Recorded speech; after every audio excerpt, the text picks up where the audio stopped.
Hello and welcome back to Talk About Strange. Thank you for joining me here today. I got another great story in from Martha Ivory. She sent us back a while back her story about the park that she goes to with the ghost and the Bigfoot that she met there. It also has that face in the tree.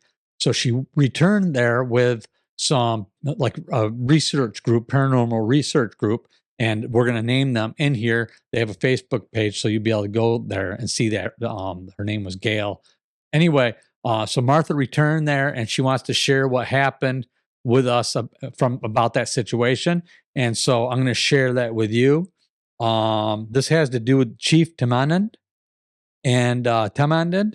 Yeah, and they also called Tamandi, something like that. Anyway, that's right here in New York State. So here's a quote from Chief Tamanend. Owning land is like owning the ocean or the air. No one owns land. To live in peace, as long as the waters run in the rivers and the creeks, and as long as the stars and the moon endure, no kingdom on earth can surpass the great outdoors. Very nice. Okay, let's get started with her story. Good morning, this December 23rd, 2024. So you can see it's been a little bit since I got this, but I'm finally happy to be able to share it with you. Here's what transpired since the last time we spoke. Let's start with the ghost that was as real as could be. It didn't appear to me as an apparition or a typical white ghost that one sees through. She looked solid like you and I, except she was the color of death with pale yellow or off-white skin. Her arms and legs were no bigger than a 4-year-old, and she was wearing cut-off jean shorts with a thin white top. When we first saw each other, she was sitting on that bare tree with no bark. It looked like the tree had fallen many years ago.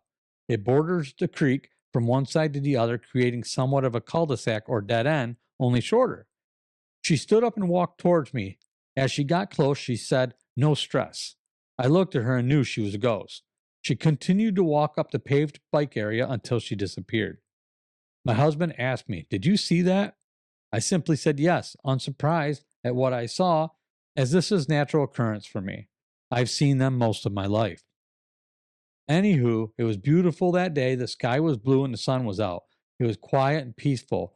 This is the area where I had moved the trash someone had left behind. There was papers and broken glass. I thought to myself, I wish I had something to pick this up with. Out of nowhere, one of the trees released a few big oak leaves so that I could pick up the trash like having a glove. I sat down on the barkless tree afterwards and looked up at the sky. I thanked God for this beautiful day in the area I found myself in. Meanwhile, my husband was off exploring someplace close by. I was just relaxing when I looked up again, and there he was, my Sasquatch friend. He's huge with a massive chest. His neck is, if he has one, I didn't see. He stood at least 8 or 9 foot tall. His face to me was very different, but in a beautiful way, not scary. I told him through mind speak, "You are so different that you are beautiful." This is just another thing that I've done throughout my life. I just know how to do it. I don't know why. It's like talking to yourself within your own thoughts, only they can hear you and respond if they so choose to. Well, I told him I respect him in this area and thank God, my creator, for allowing me to meet him.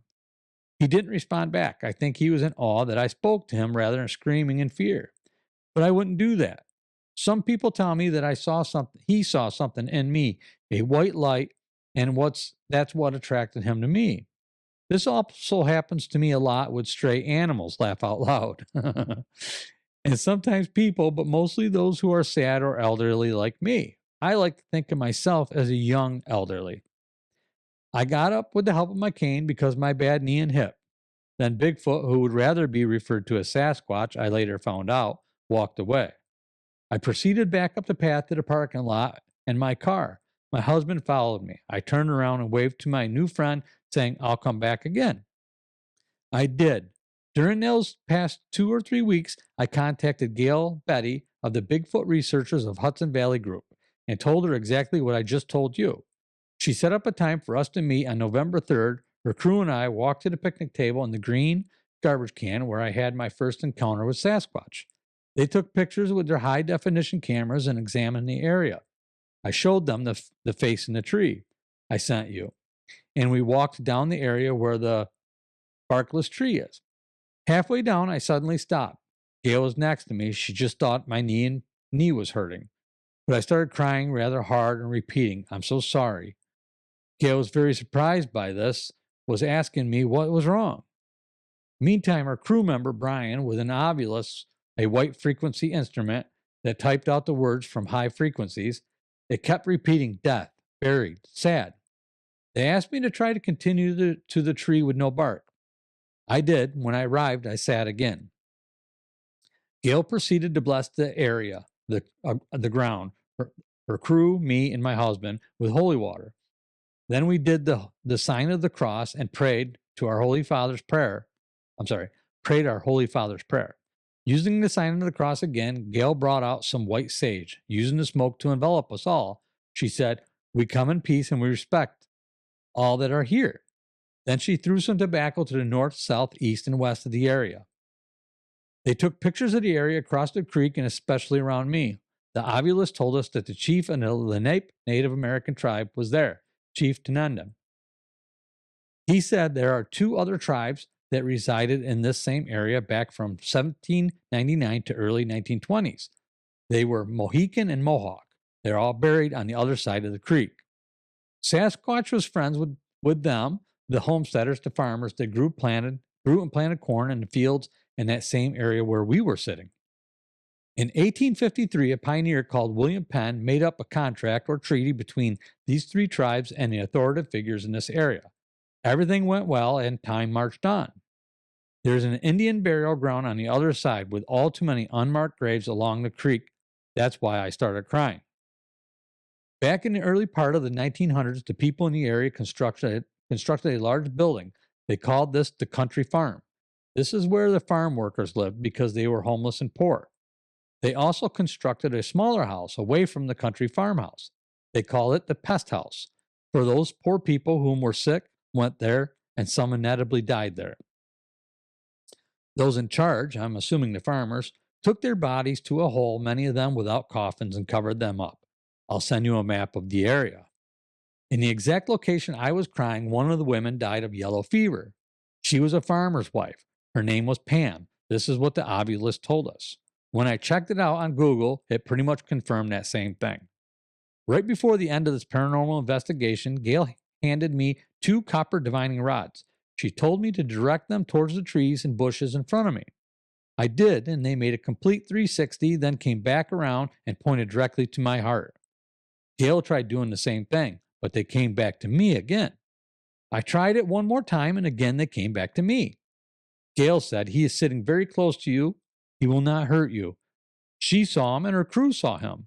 He wanted me to know that he will always protect me. She asked if I had anything that I wanted to say to him before Brian closed the ovulus. I asked that he would please never leave me.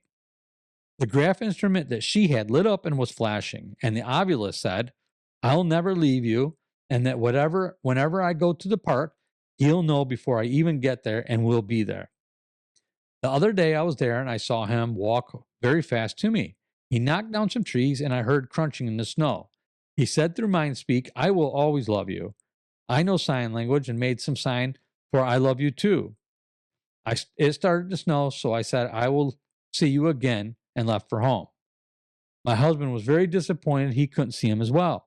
But that's because there are some things he just doesn't see because you have to have a very pure heart. That was last Wednesday. I haven't been back there yet because of the weather. Still, sometimes I feel like he comes to visit me at home. It's good that I live out in a wooded area. You can contact Gail at Bigfoot Researchers of the Hudson Valley in New York on Facebook. Thank you, Martha. No, thank you, Martha. Thanks again for sending that in to us. That's really cool. I'm so glad you got to get some professionals out there with you and research the area and get some amazing information. I hope at some point I can see what you guys put together and what happened out there. I would love to see that. But good for you and good for her. Gail, thanks for going out there with her and thanks for what you do. I'm sure there's a lot of people out there who are really happy that you guys are out there doing what you do. And hopefully at some point, maybe we can contact and talk. And we'll go over some stuff as well. Anyway, so that's it. I wanted to get that shared with you. And we'll just see how the rest of the week goes. Hopefully, I'll get something up, maybe another on this day video or two. I really wanted to, but I've been going through some stuff with the equipment, trying to set up some new stuff and that for for the evolution of building documentary I want to shoot. And so I'm trying to get some stuff in order for that. So I've been rather busy, but we're going to continue our journey here and keep growing our TAS family and friends. So thanks again for joining me. Enjoy the rest of your week. I will see you Sunday, 7 p.m. Eastern Standard Time for our live show, and maybe we can discuss some of what's going on here. And Martha, if you can contact Gail, maybe Gail would like to join us on the live show and be able to talk to us all. I think everybody here would love to hear from her. So that'd be great, and hear from you as well. All right, that's it for now. Thanks again. I will see you again really soon.